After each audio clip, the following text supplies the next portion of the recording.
Oh, it's time. It's time for Mayday. Hello, welcome back to Mayday, the show, a show about the show. Man, imagine not being able to say your own tagline. Happy Memorial Day to everybody who is not at work or not at school. Doesn't count for me, but I'm here, and I'm excited to talk about some baseball. I hope you're all doing well. I hope the weather has gotten nice where you are, because I know it has here. The solar panels that I spent 5 months installing onto my house are finally doing their job. So I'm in high spirits, and there was some interesting, there was a few videos put up over the weekend that I worked very hard on making as well that have been well received. So I'm very happy about that. Everyone over there on Foul Territory, I hope that you can see me this week. We had a little bit of technical issues last week, but they have been figured out, it seems. And I just want to thank everyone for all your subscriptions here on the Foul Territory channel, because I don't know if you remember, like 6 weeks ago, just hit 100,000, and now they're at 189,000. So whatever you guys are doing, keep on doing it. It's pretty awesome. It's pretty awesome. So, and also thank you for your subs over on Trevor May Baseball. Though I have fallen quite far behind. I'm okay with it. It's okay. It's okay. I just only kind of feel horrible about it. Great show for you today. A lot of really fun stuff to cover. We're going to be expanding off something we've been talking about in the past with some owners of some teams that aren't very good and figuring out why. And we're going to see if this gentleman, the secret gentleman that I'm going to tell you about in just one moment, is now the #1 best pitcher on the planet. Does he wear the crown, or can someone challenge him from that? We shall see. So let's get right into our opening segment, our opening topic here. This is Mayday. It is May 26th, Memorial Day, like I said, and I am very happy to be with you. But I have a question. Is this man, Tarik Skubal, the best pitcher on said planet at this point? I have my own opinion, but I'm interested in hearing yours. Let me know down in the comments or in the chat if you are watching live, because he's got me excited. He's been doing a lot of things that are really impressive, and he has been doing that for a while. I remember, I'm pretty sure I was on the Twins team that he made his debut against in 2019. And, he didn't have great command, but man, did he throw hard. And we're like, where did this guy come from? Turns out it's Seattle U. So I have a little bit of a soft spot there, even though he's not from Seattle. He did go to Seattle U, and so he lived up here. So I'm, yay, Northwest guys. All right. The reason we're talking about him, I was going to do a different intro for the show today, but we had yesterday's outing. Let's talk a little bit about that outing, because it was a historic outing in a lot of different ways. Last night, this is his line. He threw his first career complete game, 9 innings, 2 hits, 0 runs, 0 earned runs, 0 walks, and 13 punch outs. Now, that by itself, they're like, wow, that's a dominant outing. That is really good. That's a very, very good outing. Striking out 13, that is good. You're like, yeah, he probably threw like 118 pitches to get there, but he ended up finishing it off. But that's not the crazy. This isn't even remotely close to the most impressive parts about said outing. Let's talk a little bit about those things. He threw a complete game in 94 pitches with 26 misses in 13 Ks. Now, if you guys are baseball fanatics, which I know most of you, if not all of you are, you know that less than 100 pitches is commonly known as the Maddox, named after Greg Maddux, who was very, very good at throwing complete games in under 100 pitches. That is efficiency at its peak. You're giving yourself about a 10 pitch window and then averaging about 10 pitches an inning the whole game. That is very hard to do. You guys have to be swinging. You gotta be throwing really quality pitches. But they can't be standing there either. It's a crazy balance. But nobody struck out that many guys in a Maddox. No one's had a Maddox this dominant. Usually Maddoxes are not technically dominant. So this is a different style. This is another level of Maddox. Possibly ripe for a new name, possibly the Skubal. So here's what I propose. We have a new type, because now it exists. This is the first time it's ever happened, but now it exists. If you throw a complete game under 100 pitches with more than 10 Ks and less than 5 hits, if you dominate and throw less than 100 pitches, it's called a Skubal. Now, there's only been one Skubal of all time. It's that guy. So I'm gonna call it that. Man, I just want another Skubal. I don't know, there's something about his name, Tarik Skubal. It's just kind of, it's hard to forget. Does that make sense? So, so he threw a Maddox. What? If you recall earlier in the spring, actually, I believe it was right when the season started, I did a segment on this show called Building a Cy Young. Like, what do you need to do to win a Cy Young? And we used this man as an example with his command and his ability to get swings and misses was basically the theme of that video. I would highly recommend you go watch it. It's a couple of minutes back, saved on the YouTube. But this is a prime example. This is what that is at its peak. He's throwing tons of strikes. He's walked 7 guys all year. What? So to have that low of a walk rate, because I'll be honest, having walks involved as a starting pitcher in what you do, if a hitter feels like he's never going to get walked, that means they swing a lot more. So you tend to get like, you tend to struggle. If they think you're going to be in the zone, then they're very hyper-focused on not swinging out of the zone. But for Tarik, it doesn't matter because they're just swinging in the zone.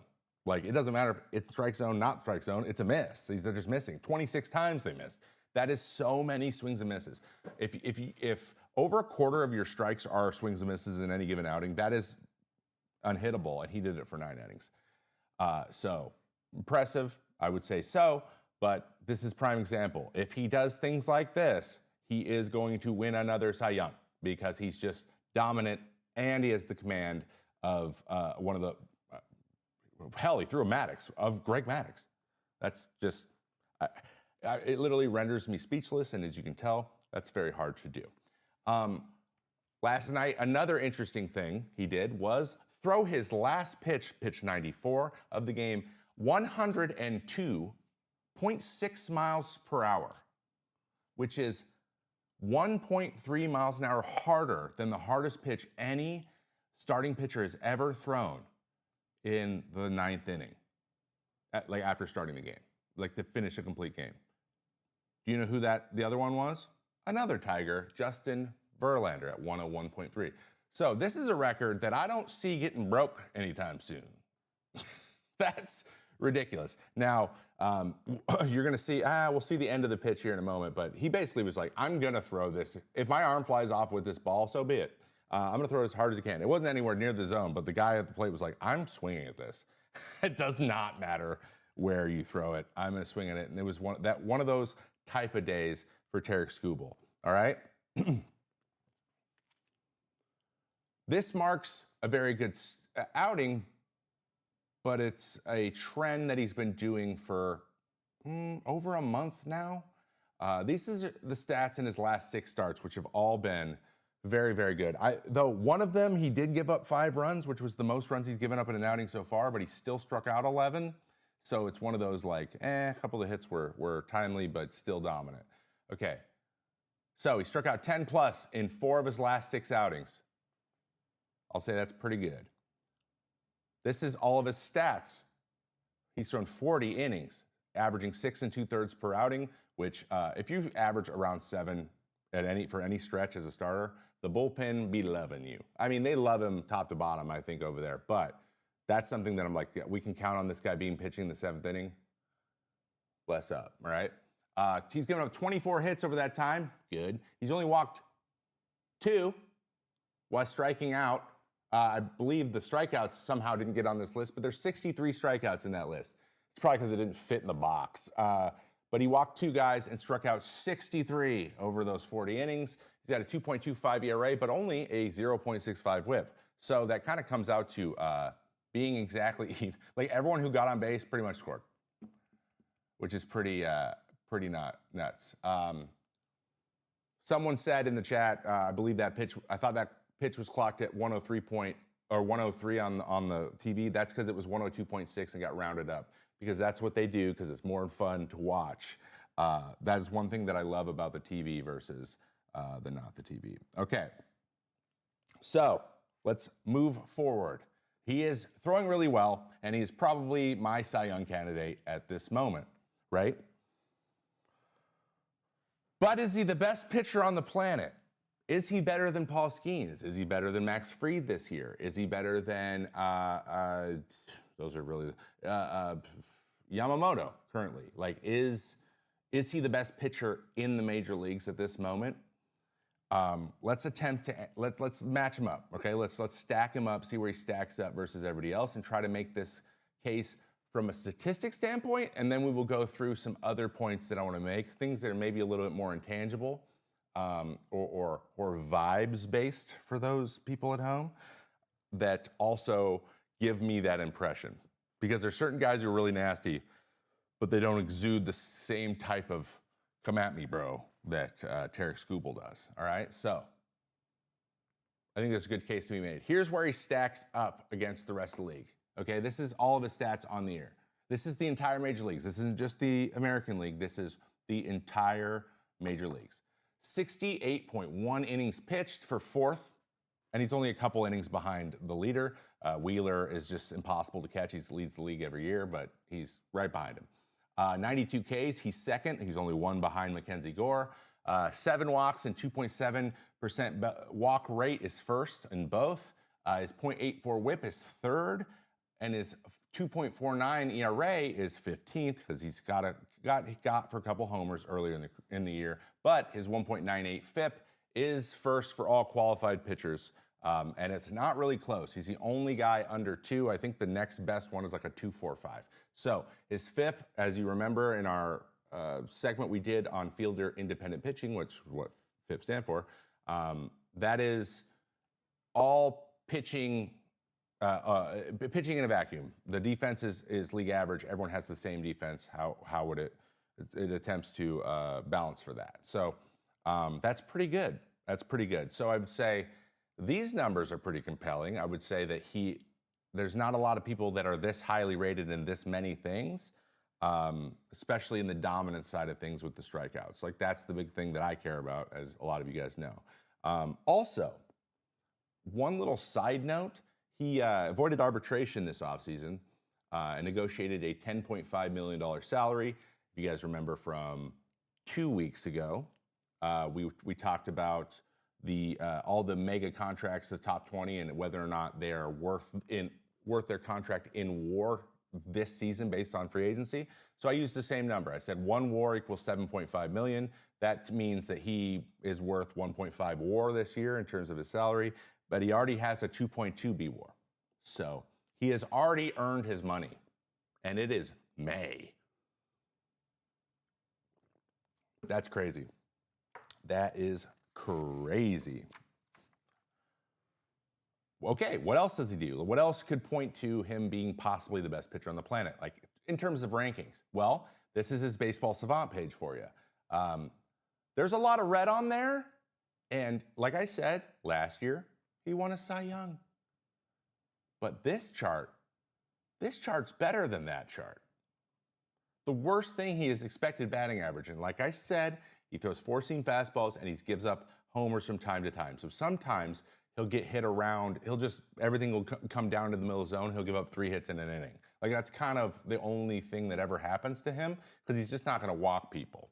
So it is interesting. There's a nice balance between walks and batting average against, that if you choose to walk somebody instead of throwing a cookie 3-1, you choose to walk them, that could change the way that people approach you. But they just know they're not going to be walked. So in cookie counts, they know it's going to be in the strike zone, and he tends to give up some hits there. So that's just one caveat to explain the one thing that he's only the top quarter in.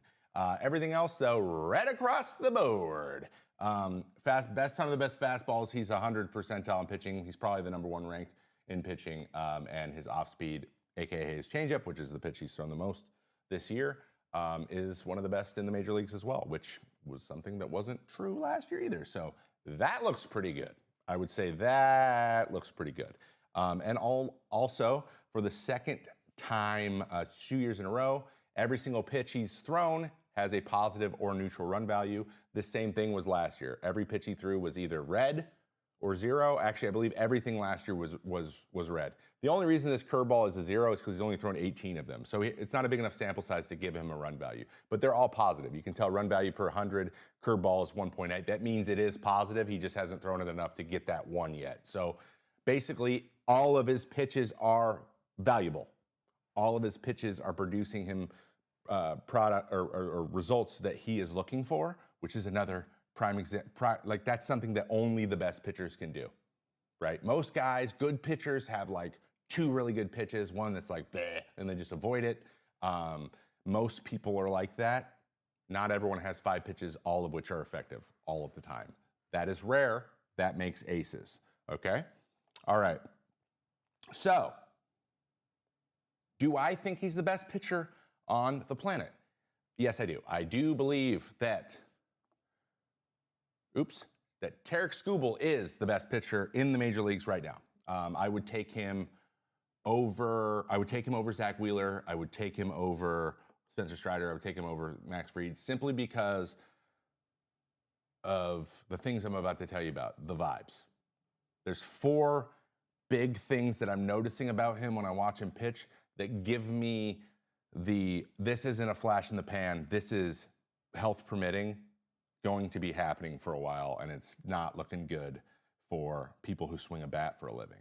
So let me just talk to you a little bit about these. There's 4 big categories that I kind of thought of here, or 4 things, elements, things he does that I think put him slightly above those other guys just when you watch him take the mound, all right? Number 1, he's good when he's not good. So what that means is even when he's not super sharp, his team is still being put into position to win the game. So of his 11 starts, 3 of them have been losses. The first 2, and then there's 1 in the last 9, okay? All 3 of those games have been decided by a total of 3 runs, though he did not pitch as well. He wasn't as dominant as he could be. This is what aces do. You're not always going to get an Ubaldo, like a Colorado Rockies Ubaldo Jimenez, who's just like absolutely dominating every single day, no matter what, like going 7 every time. When he's going 5 or going 6, he's still good, and their team is good enough to win that game. That is true ace stuff. That is what you want to see. So, and he's thrown 5+ innings in all 11. So he's gotten into the position to get a decision every single time he's pitched. That's another check in that box. They're always in a position to win. Okay. Number 2, his confidence is absolutely peaking right now. Now, what do I mean? Everyone's like, well, you know, if he's pitching well, of course he's as confident as he could possibly be. Like, duh. Why would you not be confident? But I want to show you what I'm talking about because I did a little compilation for you. So I took every single strikeout that this man had yesterday, and instead of showing the actual pitch, I cut it right when he started to walk around the mound. So I want you to look closely at his body language. This is so fascinating to me, and I love it because he's really animated, and he tells you what he's feeling. You can see by how he's acting, how locked in he is, and he uses that to dominate. Like, hitters are starting to feel it. It becomes oppressive, right? He looks like he's not bothered. When you're going head to head with a guy at this level and he looks like he's not worried about it at all, that's terrifying. It's like in Rocky when Ivan Drago just doesn't sweat. And everyone's like, what is going on? Like, this guy doesn't even sweat. Like, that's terrifying if you're boxing somebody. So he has that aura, and I'll tell you about it right now. So as we go through these pitches, these are in order. Watch him turn up his swag. You're going to see him start to kind of like bob the head a little bit more. He's going to slow down the swag. He's going to pause with his foot up in the air. He's going to nod some as we get going. Just check this out because I love it. I just love this stuff so much. So let's point some of this out. This is the first strikeout right there. It's like, he's like, all right, yeah, I'm feeling pretty good today. all right. Yeah, that was nasty. I think today could be a good one. He's like, yeah, this is not going to be fun for them. It kind of slows down. He starts to get more swaggy. He starts to waddle even more.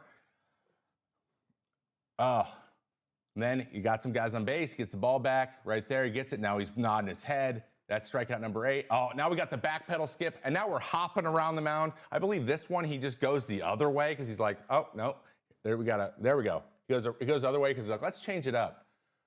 And then he just punches a guy in 103, stands there, and smiles. So right at the end of the game, he threw it and just was like, I'm so good. He had this vibe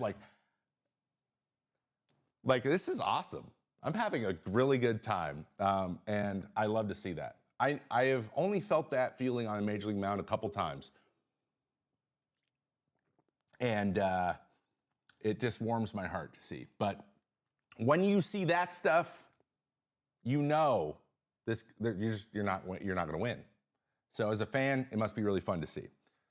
So that's the aura I'm talking about, the swag.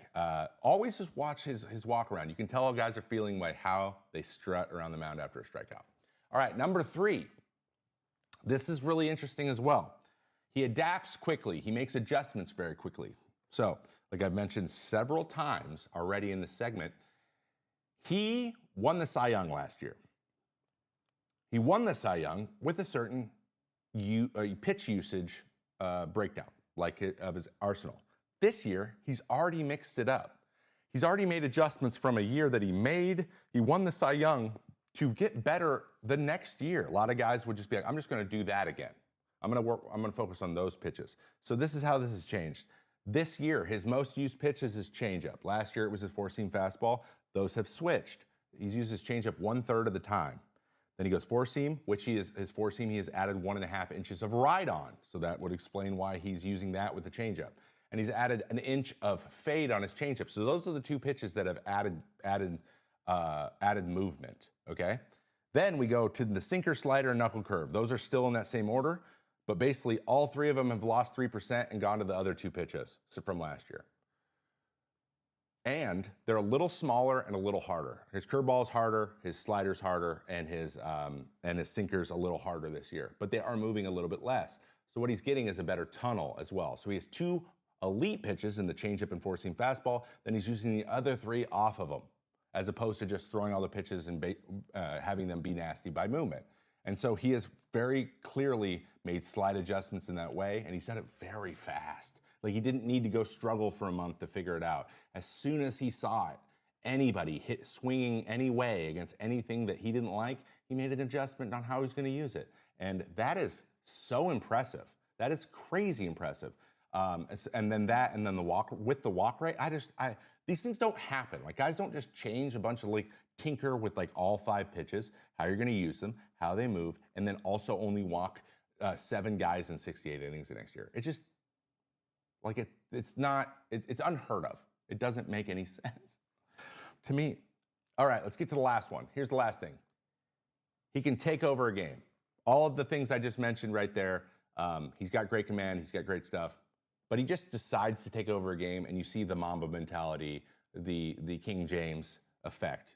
You see what you commonly see in a basketball game, and sometimes in football with a running back, someone who's just like, you're just not going to beat me. And he's one of those dudes, and I love to see that. We need more of that stuff in baseball. But I believe that Tarik Skubal is far and away, not far and away, I believe that he is a little bit of an edge, though, on the best pitcher on the planet, Tarik Skubal. Love that man. Love watching him pitch. And shout out to Seattle U. Let me know down in the comments if you agree, you disagree, if you think anyone's better. But I'm using the eye test, I'm using the stats test. It's hard to, I think you can make an argument either way. So let me know down there. All right. Before we get into our next segment, the quickly hitting some of the news, I just want to remind you a couple things. I got 2 podcasts, Mayday and Cut on the Diamond. They are out there on the podcast networks, anywhere you listen to podcasts. I am working on several projects right now, one of which is adding additional content into both of those, different types of stuff that isn't here on the show and isn't the normal stuff for Cut on the Diamond. So there will be more stuff coming soon. I'm just trying to get it lined up to where I can record it quickly and succinctly, and then there doesn't need a ton of editing. That's what it is. So this is heavy planning, but make sure you subscribe to those wherever you listen to podcasts. They're everywhere, those 2 pods. Also, brand new YouTube video out. This is why they call us the LOL Mets, all about the history of the LOL Mets and the long-suffering Mets fan. I worked very hard on it. It was days of editing, so I would really appreciate it if you go check that out on my channel, Trevor May Baseball. Thank you. All right, before we get into the news, I got this comment or question in the Discord. You can always ask questions in the Discord. This is a really good one from Dankest Aardvark, also great name. Trev, 2-part question with an addition of swing path. With the addition of swing path data to Baseball Savant, was this data being collected by teams when you still played in the pros? The data was being collected, but they weren't certain if they wanted to make it public. Then they honed it in. Fortunately, I'm friends with Mike Petriello, whose job it is to do that for MLB, and that's what he told me. But no. So the first year they did it was last year, where it became basically standardized enough so where everyone could use it. Which is sad because I think I would have been able to use it, which is the second part of this. Will pitchers use this data to change how they attack hitters? I think it'll provide nuance. I think that bat path information is going to be closely tied with like torpedo bat or not torpedo bat and whether or not you can jam someone or get them off the end. I think that that's the things it tells you the most. I think it tells you where in space that the barrel is at any given time. You'll be able to see if guys have their barrel dragged through the zone. Like Paul Goldschmidt forever was a guy who like didn't necessarily have the fastest swing, but he could like catch the ball on his barrel and like flick it out because he was so strong. Mickey Cabrera, same way. Those guys could drag their barrels. And then there's other guys like Xander Bogaerts, for example, had a quick bat and just went through the zone really fast, but he was always on time. So that's the type of stuff that I would look at, but I'll be honest, it would take a lot of looking at these things and guessing, checking and looking at video and seeing how they line up and what I see. So I can make a distinction whether or not what I see is what is actually happening. So, short answer, yes. I do believe people are using it, though I haven't had enough time to truly dive in like I would like to. All right, let's get into the news. Let's quickly hit on the news. This is the Cruz missile, O'Neal Cruz, and this home run was hit 122 miles per hour. No, 122.9, rounding up to 123.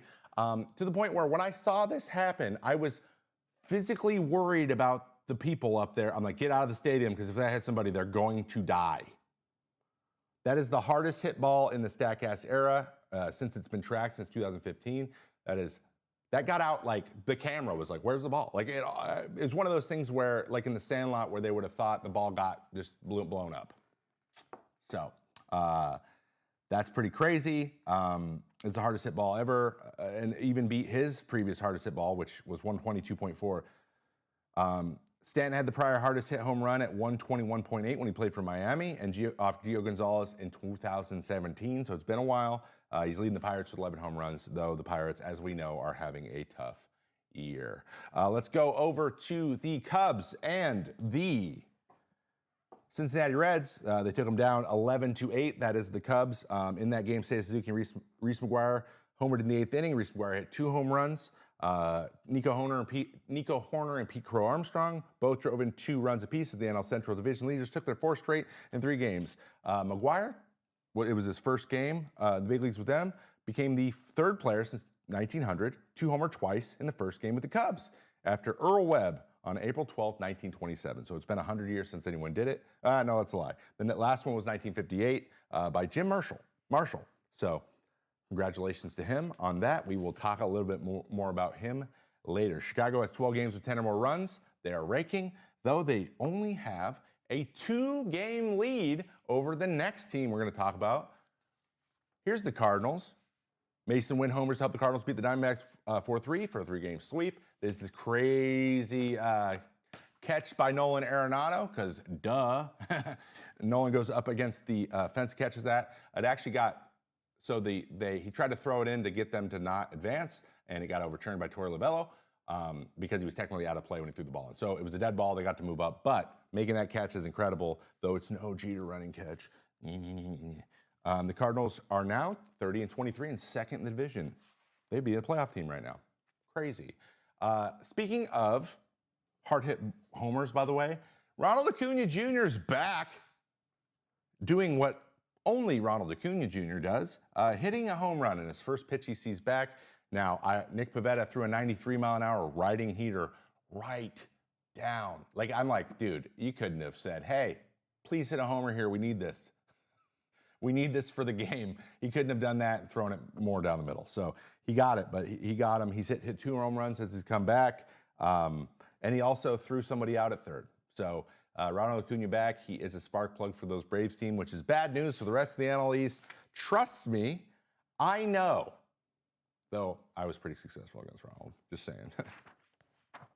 All right, a couple more little pieces of news we can hit real quick.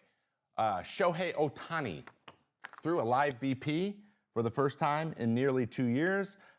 He threw it at Citi Field because they are taking on the Mets at the moment. Threw 22 pitches, 5 plate appearances to 3 batters.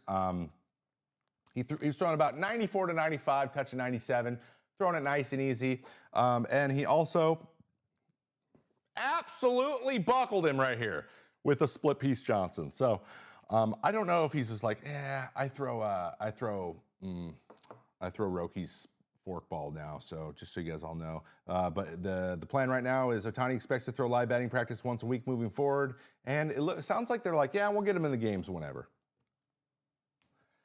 Think about it. If he were on any other team, they'd be like, oh my God, we need Shohei back because we're not going to win if we don't get him. But not the Dodgers. They don't need that. They don't need that. So great to see him back. I can't wait till he gets back out on the mound just so he can be more valuable to that team. Alex Bregman, unfortunately, pulled up with I believe it was a hamstring strain. Oh, they don't know yet. It's either a hamstring. It looked maybe a calf to me, which are not fun. So it looks like he's going to be out for a while. So we got Marcelo Meyer, top prospect in the big leagues. With an infield spot open, he made the most sense. He's the number 6 prospect in baseball, a central part of their future. And he hopes to play a role into their push in the playoffs anyways. They thought this was going to happen at any given time. So now we have 2 of the 3 up in Christian Campbell and Marcelo Meyer. So we'll see how he does. And Roman Anthony's probably not that far behind. So I'm excited. I'm excited to see what the Red Sox can do and what these guys bring to the table. And our final piece of news, my ex-teammate and fellow inductee this summer to the Reading Phillies AA Hall of Fame, Darren Ruff, is suing the Cincinnati Reds for damages after he suffered a career-ending injury while crashing into an uncovered tarp roller at Great American Ballpark 2 years ago. So you can see it here. He crashed into the uncovered thing, which those things are supposed to not have shape, like edges that you can run into that way. So that was an oversight. So he does have a point there. It's unfortunate. By the way, I just want to put this out here. Darren Ruff is maybe the nicest person I've ever met in my entire life. So I don't think this is malicious in any way either. I think you need to do what you need to do. But according to the complaint, Ruff suffered a permanent and substantial deformities to his knee. Ruff went on the 60-day injury list and never played in the major leagues again. Oh, it didn't need to happen. I wish it didn't happen. Players didn't have to worry about hidden hazards like that on a major league field. I mean, he's kind of right. Do you guys disagree? Crappy way to have your year end or your career end, especially if you're out there trying to get 10 years in the major leagues, right? And I don't know if he got there. He got close, but I don't think he got there. So that is the news. That is the news. We will move on to our main story of the day after a quick word from AJ and Scotty Braun and the Foul Territory crew. FT fam, you might have a boring, old, crusty, unpretty razor, and it might be expensive. So, AJ, should they consider another option? Look how cool this is. Look at the color scheme. Look at it. Little sheath to hide the blades when you travel. Works great. I've been using this for a couple weeks now with Harry's. Clean, no bumps, no cuts. Works great. And you know the best part? It's a great price, especially if you use the Foul Territory code, Scott. That's right. Harrys.com/foul. guess what? You can also get yourself a no-risk trial. So if you don't like your shave, no worries. It's on Harry's. They're not worried about it. Get the edge on your shave with Harry's. Normally, the trial set is $10, but right now you can get it for just $6 at harrys.com/foul. Use the exclusive link, harrys.com/foul, for a $6 trial set. Thank you so much, Harry's, for sponsoring today's show. All right, moving in to our main topic of the day. Another really fun one. Here we go. Mansplaining. What are the Rockies doing? So, as you may remember, a couple weeks ago, we talked a little bit about the Pirates. After they had fired their manager, Derek Shelton, it was called into question once again, as that question probably comes up every single year for Pirates fans. What are we doing? But fortunately, we know now what it is. So I decided to do the same breakdown or something similar for the Colorado Rockies, because they are bad. They're really, really, really bad. I feel for them. I know some of the guys on the team. I've been on really bad teams before, but my God, they're really, really bad. So let's talk a little bit about how bad that this team is. The Colorado Rockies are currently 9-44. If you stretch that out for the rest of the season, they will end 28-134, which will be the worst record in the history of modern baseball by kind of a lot. And it will break a record that was set last year. So at least it's not a long-standing record, but if they continue the way that they are continuing, it is.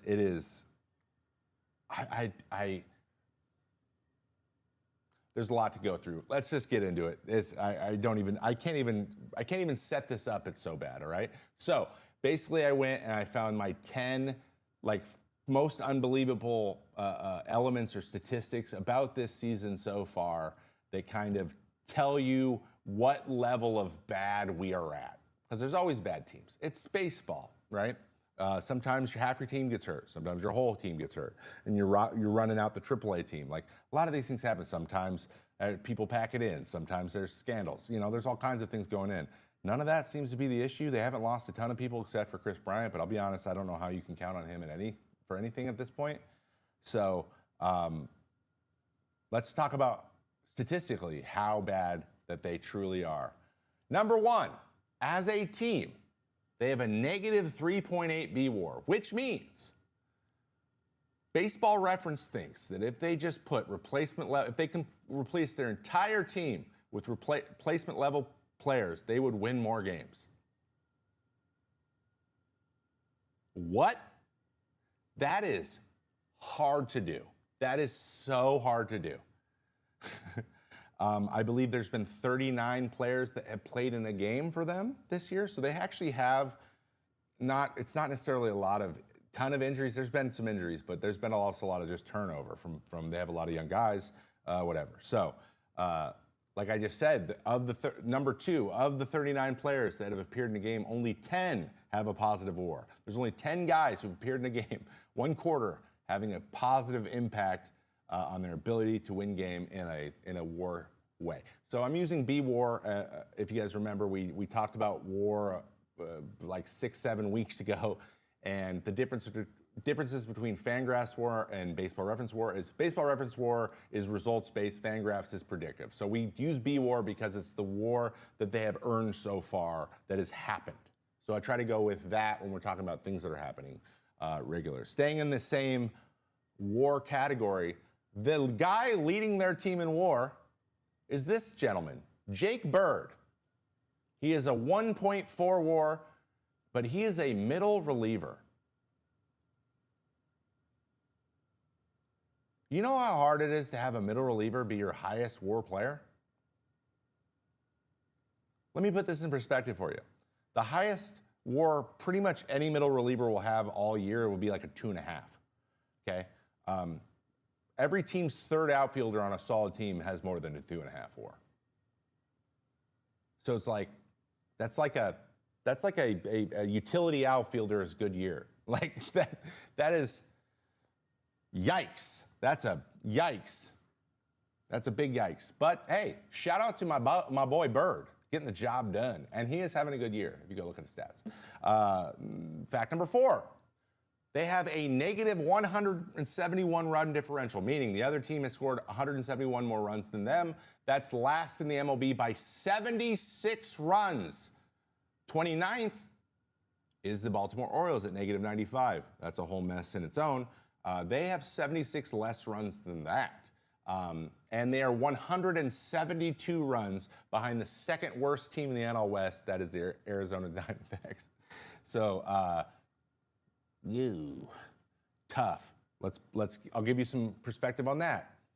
Let's extrapolate that over 162 games. That puts them on pace for negative 526 season. That would break the record set by the 32 Red Sox by 177 runs. So they would just break it by like 30%. It's almost as if there was like juice balls and everyone broke the home run record in the same year. Except this is just their poor play, which is rough. It's rough out here. And let's see some F's up in the chat for that. That's not great. Number 6, starters have a 7.31 ERA combined. So we are almost 2 months through the season, and they have over a 7 as a staff. Shea, it was 308 home runs, by the way. Starters have not done very well, though a couple of them have thrown a little bit better recently. That's got to get better, and that is a major reason why they are losing so many games. Manager Bud Black was fired on May 11th when the team was 7-33. They are now 2-11 since, so problem not solved. But Bud Black was the manager there for 9 years, and he went through a lot of these stretches, but sometimes the stretch is just too bad to defend. All right, number 8. As a team, they have a 976 fielding percentage, which is horrendous. That's really, really bad. They field 97.6% of balls cleanly, which is 30th in the MLB by like 3% or something, like some crazy high number.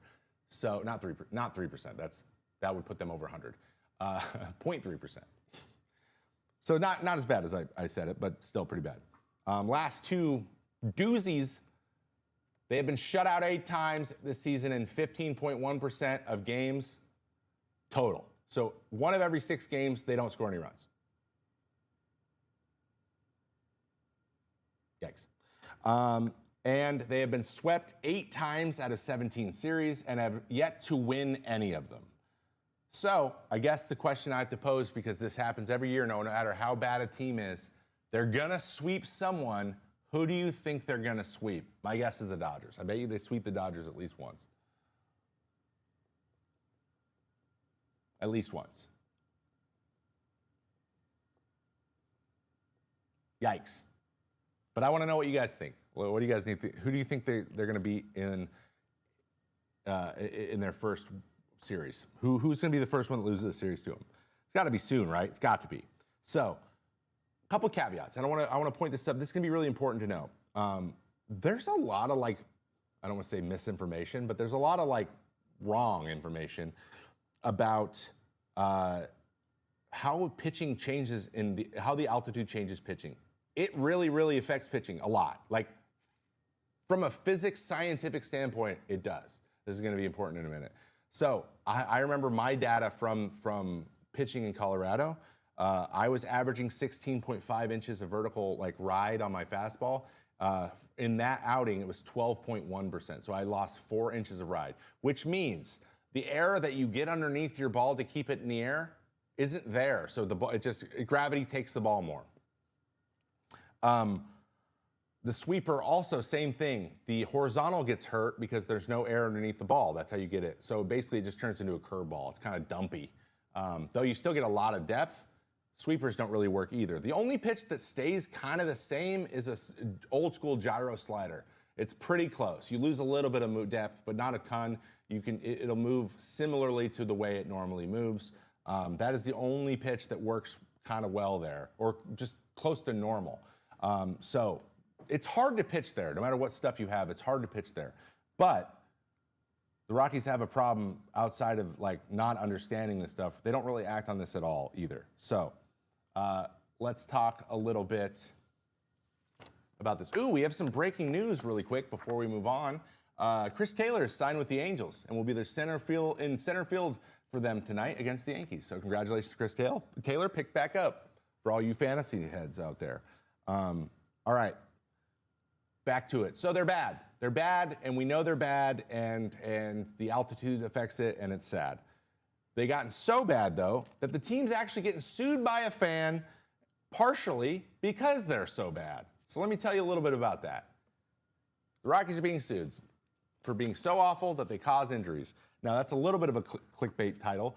That's not the main thing being posited at them, but as of May 25th, this is yesterday, 2025, Timothy Rokel, a Colorado Rockies fan, has filed a lawsuit against the team following a severe injury he sustained during a game at Coors Field in July 2023.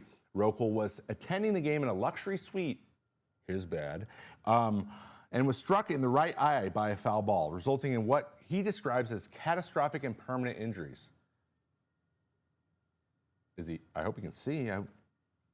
The circumstances, he basically said, because of the way the suite was set up, that you couldn't see the ball entering. You couldn't see the field, so you couldn't tell if there was a ball coming, so you couldn't be aware. Okay, so like because you're kind of farther back, it's like they can get the ball up and over. It's almost like I don't know, having suites just outside the fence of like a high school game, but like having it covered and you not be able to see if the ball's coming at you or not. Which you are technically close enough to get hit, so you got to know about that stuff. That's valid in my opinion. There's also it also asserts that the Rockies failed to extend protective netting adequately as required by all major league ballparks. So they're thinking that had they extended their netting higher, that the ball wouldn't have gotten to the suite, and this wouldn't have been a problem.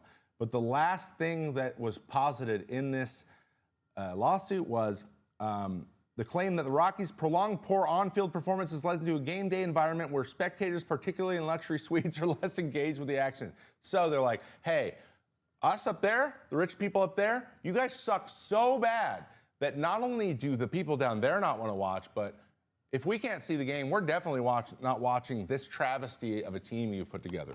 So it is officially in a charge posited in the lawsuit, which is going to be really, really interesting if that's carried through and he wins any sort of settlement from the fact that the team's bad, then owners will have to think about how the play on the field could effectively open them up to liability. Is that completely silly? Yeah, of course it is. That's the dumbest. That's so dumb. But there's just a tiny little baby part of me that wants him to get some money for that, just to see what happens, just a little bit. Mostly because it doesn't affect me and I don't really care. And it would be funny. I think that you guys might think it might be funny too. That's just like inherently funny. So,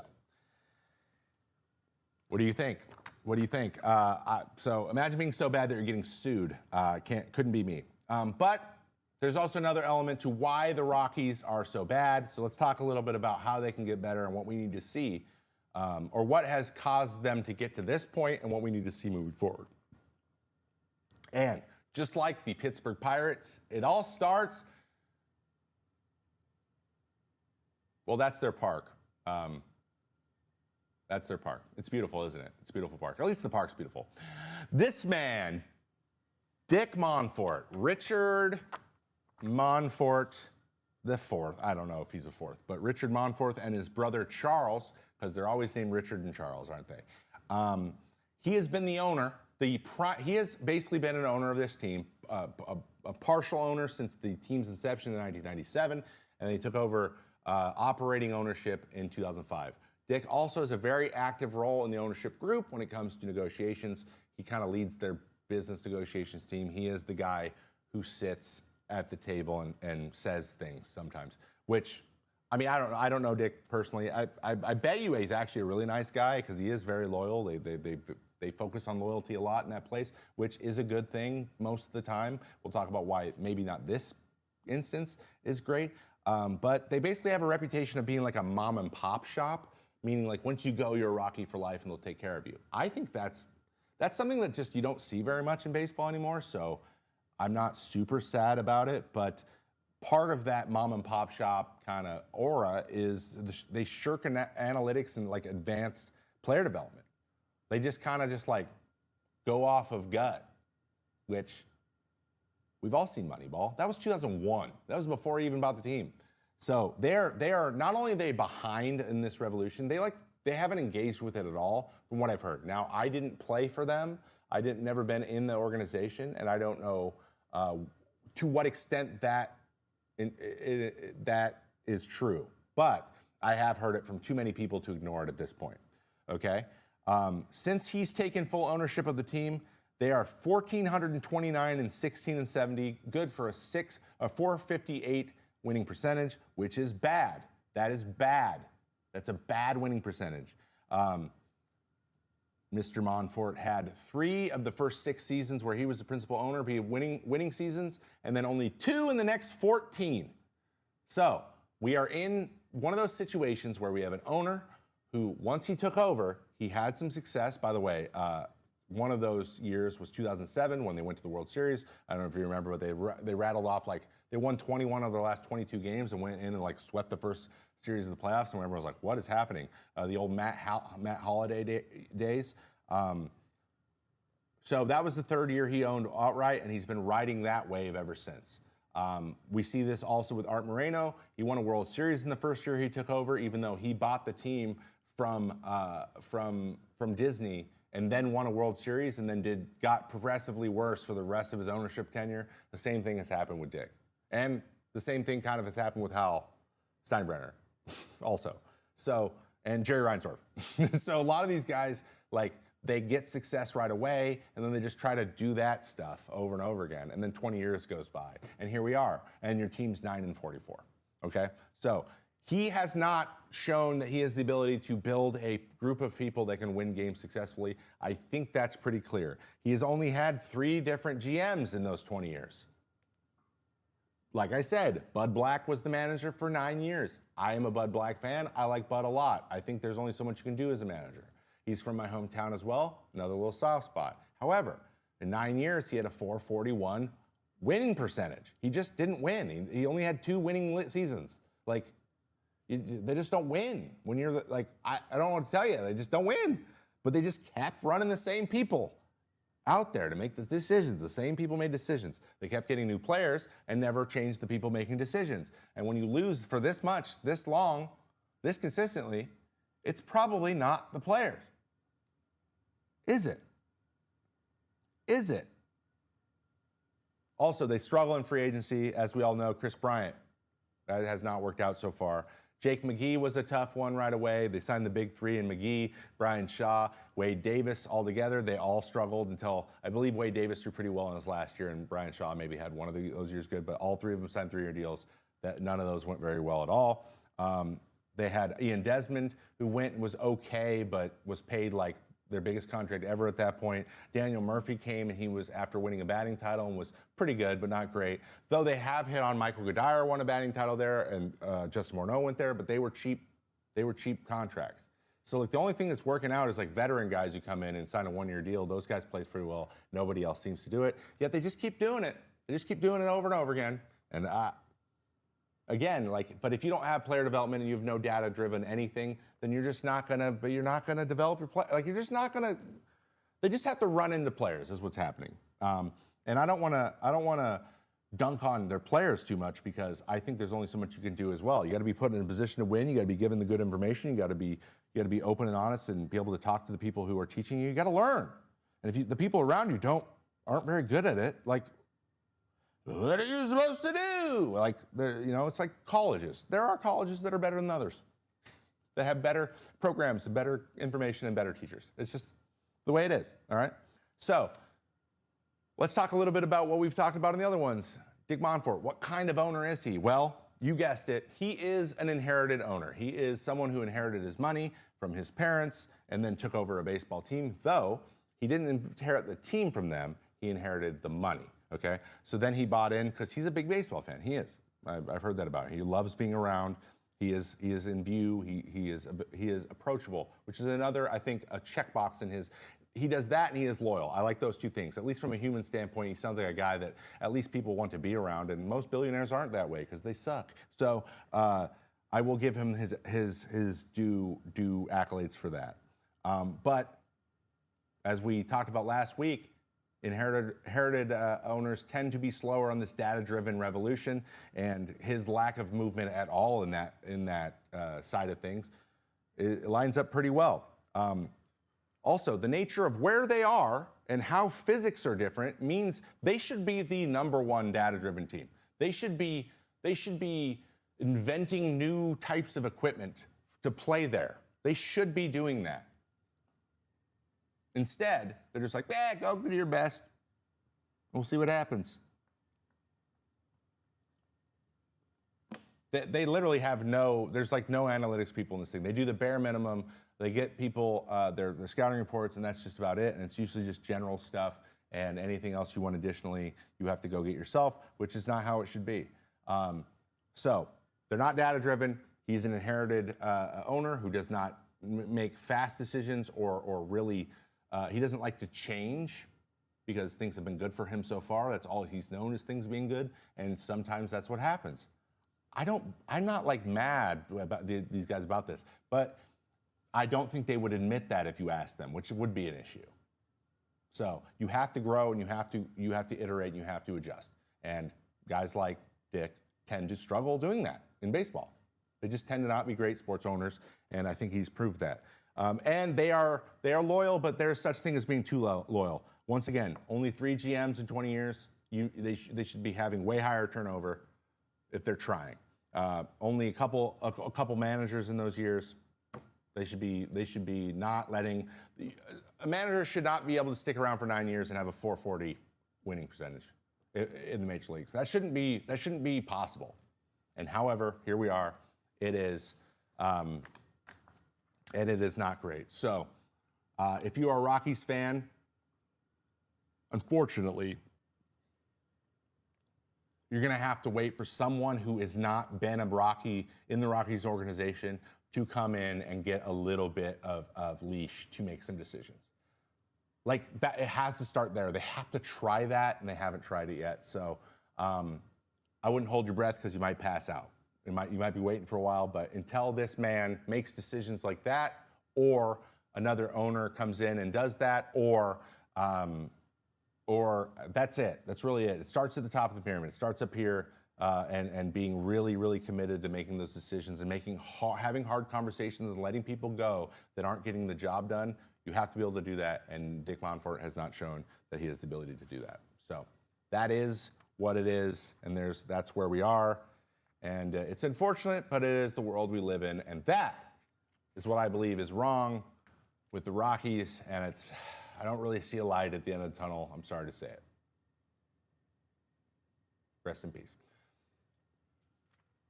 All right, before we get into going deep, as we are about to swap over to the Trevor May Baseball channel, if you are here on Foul Territory, I will see you over there. Little preview. We are going to be revisiting the Juan Soto trades from the last couple of years and talking a little bit about how they have worked out, because I think there's some really interesting angles, and I think there's some really interesting feedback here that you guys will enjoy. So once again, before you get out of here, before I meet you over on Trevor May Baseball YouTube channel, make sure that you subscribe here on Foul Territory, please, and go check out Harry's. If you shave your face, you might as well shave with Harry's. That one's for free, Harry's. And I will see you in just a little bit over there, all right? I'm going to take a short break, and we will get right into going deep, the Juan Soto trade. See you in just a moment.